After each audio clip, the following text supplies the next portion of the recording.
Before you start stressing over your resume, there's something crucial you're probably missing, and it's the reason why most job searches fail. Now, here's the hard truth. Your resume is not the first thing you should be focusing on. In fact, if that's where you're starting, you're wasting your time. Today, I'm going to show you the 5 critical steps you need to take before you even touch your resume, so you can avoid the frustration and wasted effort of a scattered job search. Step number 1 is gaining clarity on the role and industries you're targeting. Now, one of the biggest reasons people struggle in their job search is because they lack focus and they don't really know what they're aiming for. And they end up applying for roles that don't really align with their skills or interests. Now, to fix that, I recommend the 7 stories exercise from Harvard Business School. Now, this exercise helps you reflect on your past experiences and identify common themes around your strengths and passions. First, write down 7 experiences, personal or professional, that made you feel successful or proud. Second, reflect on the specific skills or actions that made those experiences meaningful, and look for common themes, leadership, creativity, problem solving that can guide you in your job search. Now, once you understand what you're good at and what you enjoy,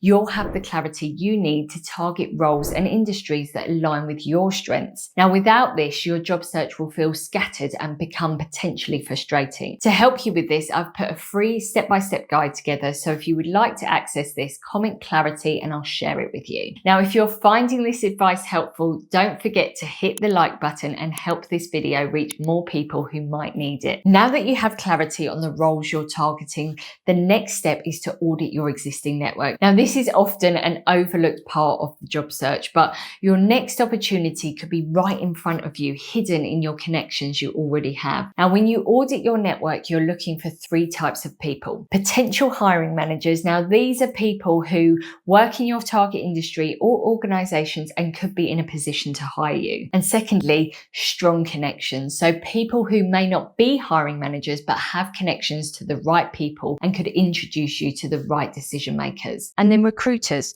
So recruiters can be valuable, but there's something important to keep in mind. Recruiters work for companies that are hiring, not for job seekers. So while they're useful contacts, you should never rely solely on recruiters to land a job. Now, that being said, it's still worth reaching out to recruiters in your network to let them know that you're open to opportunities. Now, make sure that your message is short, concise, and focused on your skills and experience. Now, if you've ignored messages from recruiters in the past, don't worry. Just acknowledge it. Apologize for missing their earlier messages and express your genuine interest now. Now, this can go a long way in ensuring a positive response. Now, it's important to be respectful and clear in your communication, whether you're reconnecting with an old contact or building a new relationship. And remember, your network is one of your most powerful tools in your job search. Now that you've audited your network, it's time to focus on finding the right hiring managers. But first, you need to establish who the right person might be. So think about the types of people you would usually report to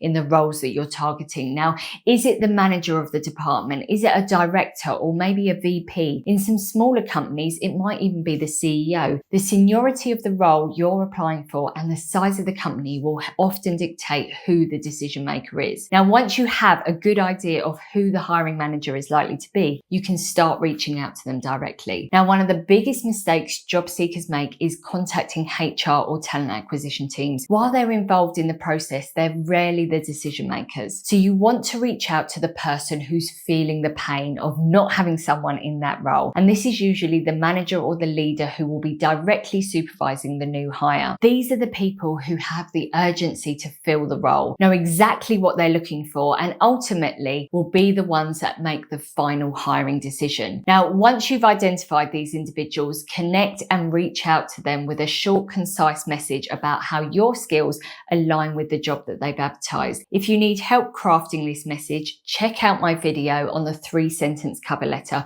where I walk you through how to do this and even provide a downloadable template for both specific job outreach and more speculative outreach. And if you're new here or enjoying the content, don't forget to subscribe and hit the notification bell so you never miss future videos packed with tips like these. Now, next you need to set up job alerts for the roles that you're targeting. This step will save you tons of time by delivering relevant job opportunities directly to your inbox instead of you having to sift through hundreds of listings. Now, here's how to do it. So use platforms platforms like LinkedIn, Google Alerts, or specific job boards in your industry to set up alerts for job titles, industries, and companies you're interested in. Now, that way you'll get notified as soon as new roles are posted and you can jump on them right away. Now, finally, you want to stay organized during your job search. So it's easy to lose track of where you've applied, who you've spoken to, and when you need to follow up.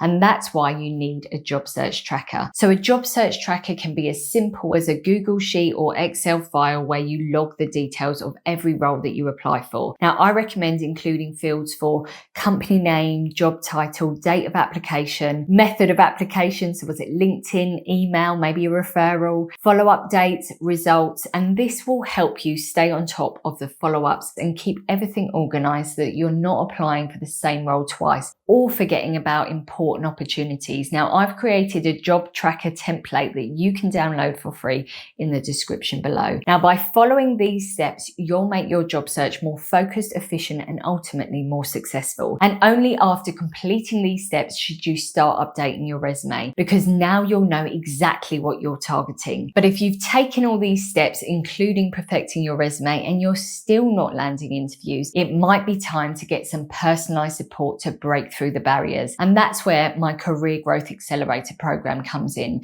So it's a comprehensive step-by-step program that guides you through every aspect of your job search, from crafting a standout resume and optimizing your LinkedIn profile to building a solid job search strategy, networking effectively, and creating a strong personal brand. And of course, we'll work on mastering your interview skills so that you can confidently land the job. Now, the program includes a series of in-depth video tutorials along with a personalized one-to-one coaching sessions with me where I'll help you tailor your approach to your specific goals and challenges. So if you're ready to take control of your career and start seeing some real results, check out the details in the description below. And finally, if you've enjoyed this video, I'd love to hear from you in the comments. Now, let me know what your biggest challenge is when it comes to your job search. And also, you might like this video where I walk you through how to write a cover letter.